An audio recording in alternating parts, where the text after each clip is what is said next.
Sitaram Bewa, assistant professor, department of zoology, government PG college Para, Rajasthan. BSc first year, subject zoology, paper first, unit second. छात्रों, online classes में आपका स्वागत है। छात्रों, आज का टॉपिक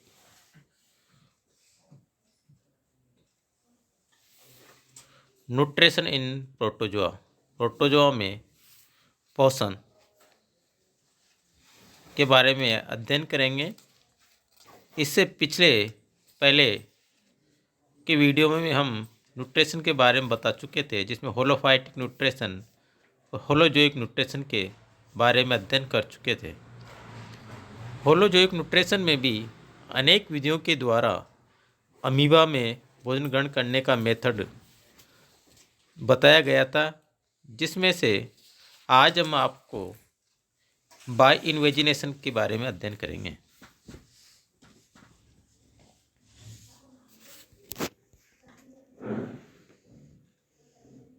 इस विधि में भोजन कण के संपर्क में आने पर इक्टोप्लाज्म द्वारा सकिंग किया जाता है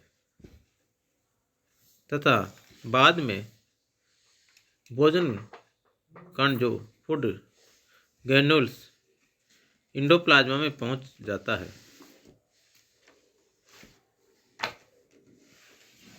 हीलियोजोन्स अथवा सूर्य जंतु और रेडुलेरियन जंतु अपनी पहुंच में आए हुए भोजन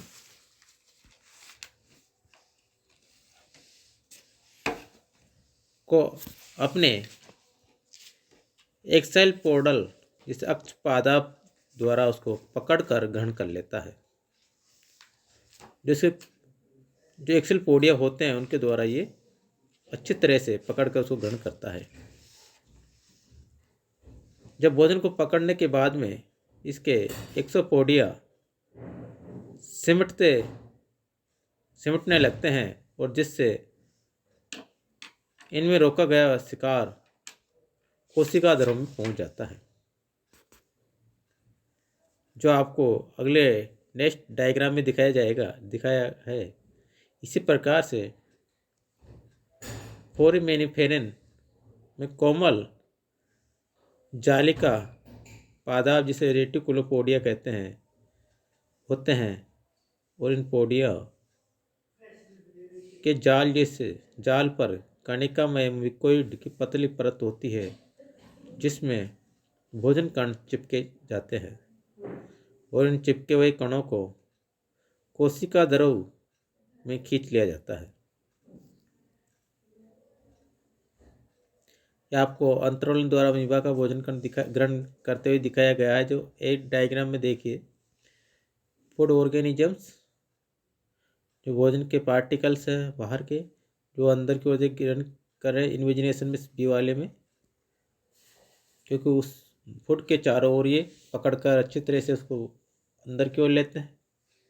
सी वाले में फूड वेहिकल्स का निर्माण होता है और लास्ट में देखिए इसको फूड वेहिकल्स बन चुकी होती है।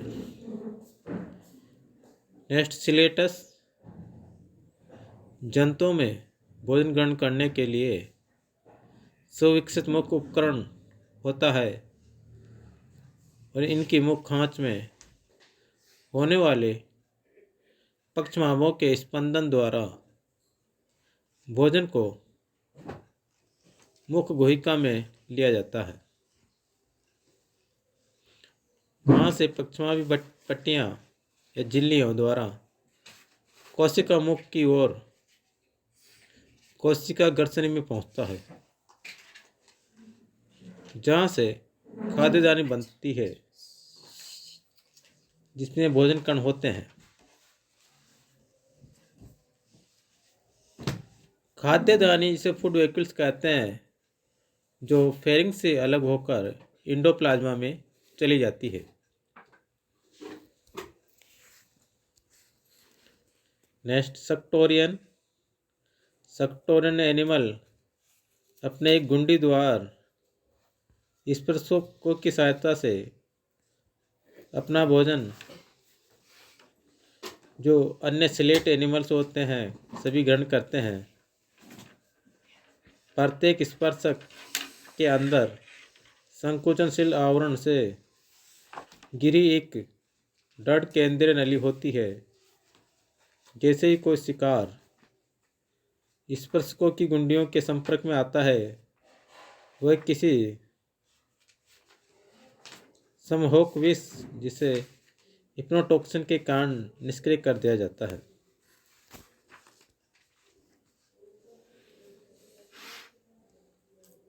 जो इसके डायग्राम में दिखाया गया है,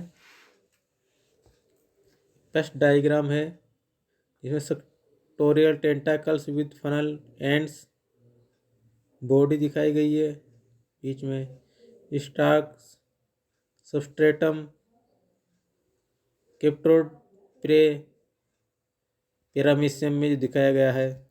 इसी प्रकार से सेक्टोरिया की फीडिंग क्रिया, tentacles retracted, extended tentacles, central tube, contractile sheath,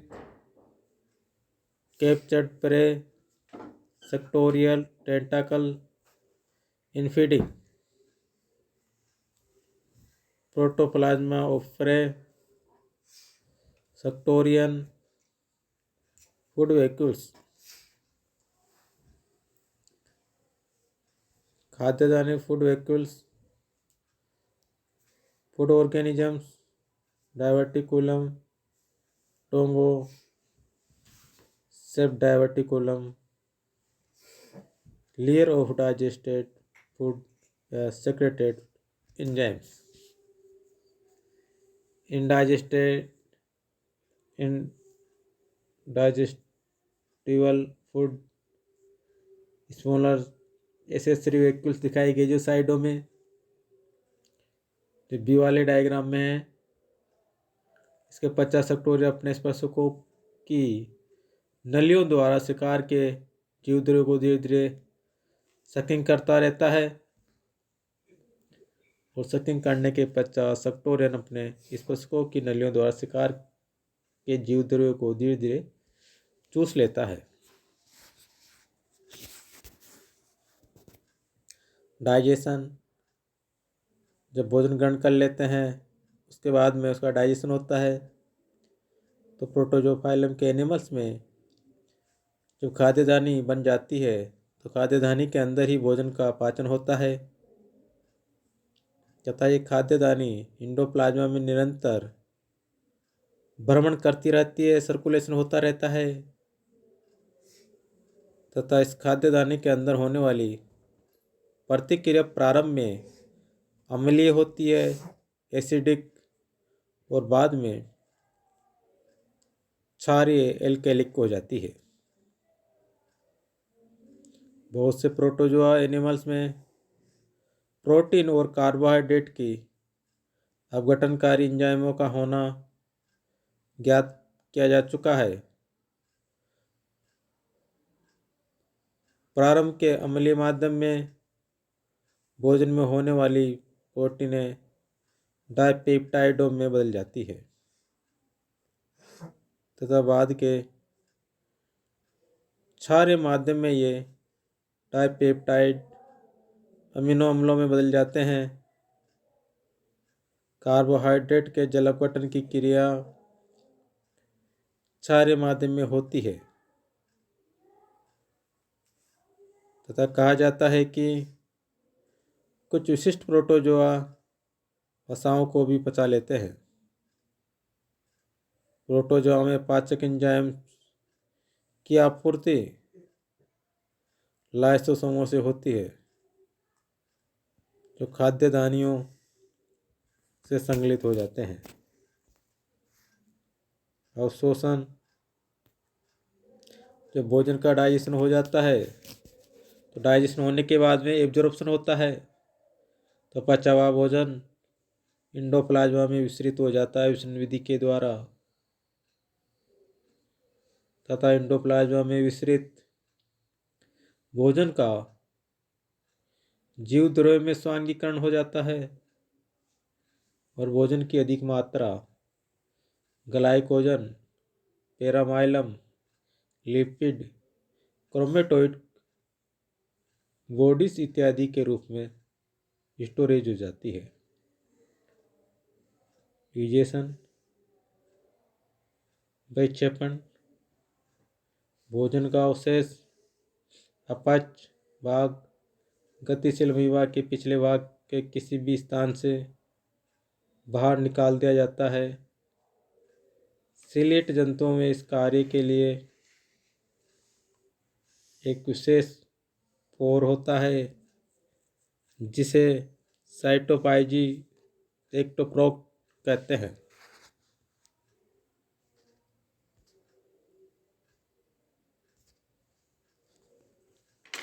next, phagocytosis, इसे कोशिका पायन कहते हैं।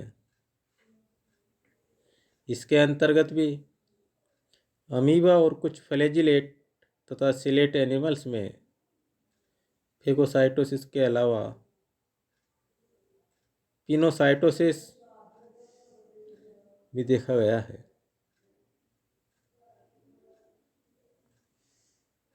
इस विधि में लिक्विड फूड को, जो तरल भोजन होता है, को शरीर की बाहरी सतह से में बने अंतर्वलन द्वारा ग्रहण किया जाता है।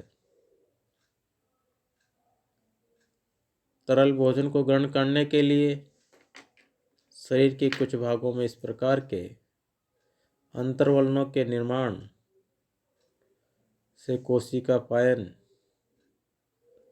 नलियां बन जाती है और जिनके अंदर तरल भोजन प्रवेश करता है। इन नलियों के अंदर के सिरों से छोटी छोटी खाद्य धानियां बनकर पृथक होकर इंडोप्लाज्म में भ्रमण करती रहती है।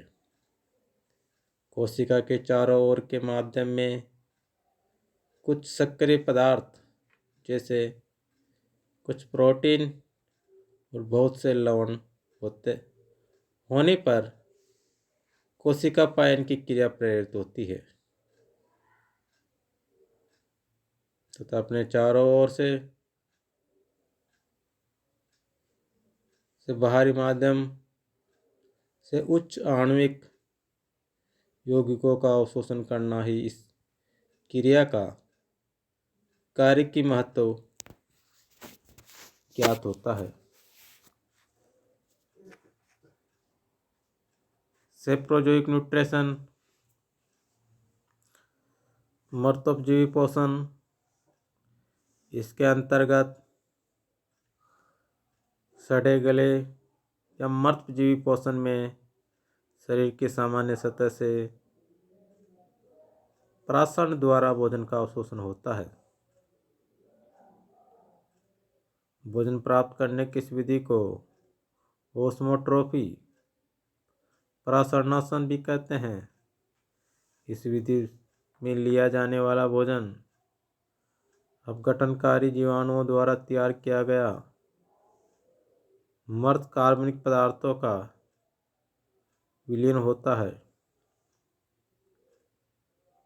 इस प्रकार का पोषण मेस्टिक अमीबा और कुछ रंगहीन फ्लैजिलेट जंतुओं जैसे किलोमोनास, एस्टेसिया तथा पोलिटोमा में पाया जाता है। सेप्रोजोइक मृतोपजीवी प्रोटोजोआ, जिनमें घुले हुए भोज्य पदार्थों पर निर्भर करते हैं तथा ये प्रोटीन और कार्बोहाइड्रेट होते हैं।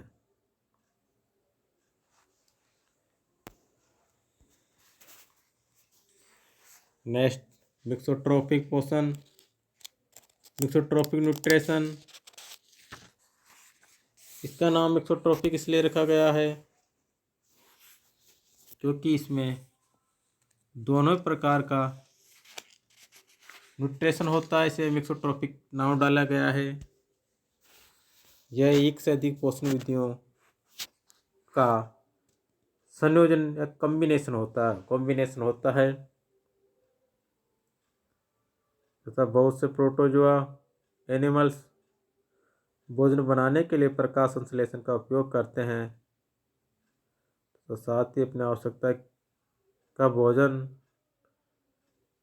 का कुछ भाग डाइल्यूट के रूप में प्राशनासन विधि द्वारा या ठोस रूप में फेगोसाइटोसिस विधि द्वारा भी प्राप्त करते हैं। जो युग्लिना और पिरानिमा के समान फ्लैजिलेट जंतु इसी विधि द्वारा पोषण करते हैं।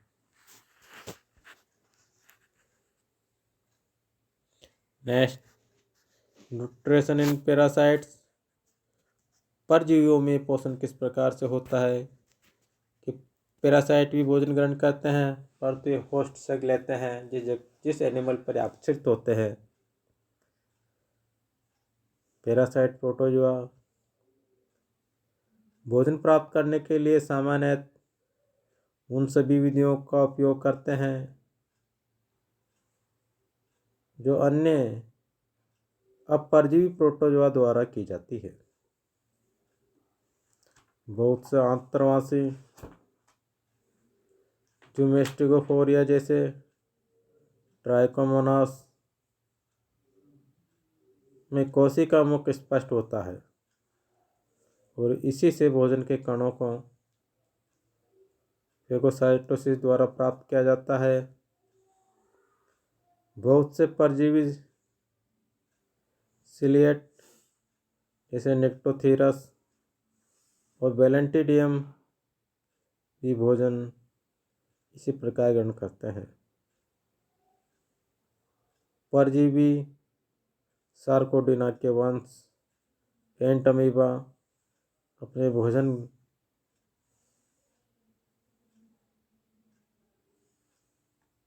जीवन चक्र में किसी न किसी अवस्था में फेगोसाइटोसिस द्वारा भोजन ग्रहण करते हैं।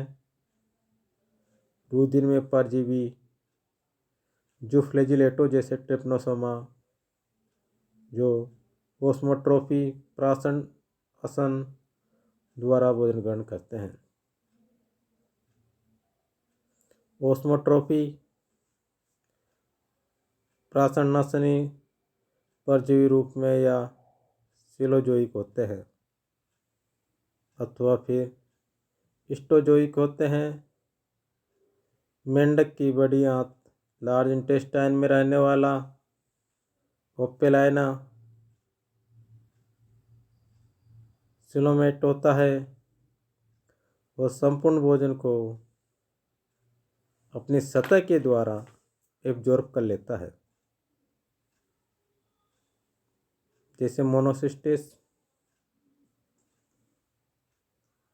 जो अर्थवर्म की सेमिनल वेसाइकिल में पाए जाते हैं।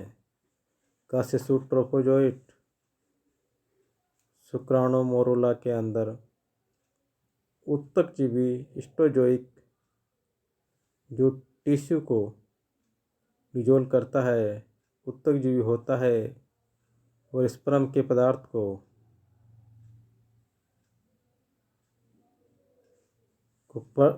प्राशनासन ओस्मोट्रोफी द्वारा ग्रहण करते हैं।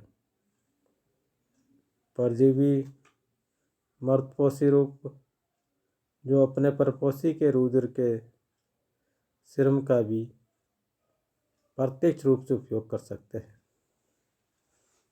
तो छात्रों, इसके साथ ही आज का ये न्यूट्रिशन वाला जो पार्ट है वह कंप्लीट होता है और नेक्स्ट डेज पर नेक्स्ट टॉपिक का अध्ययन करेंगे। धन्यवाद छात्रों।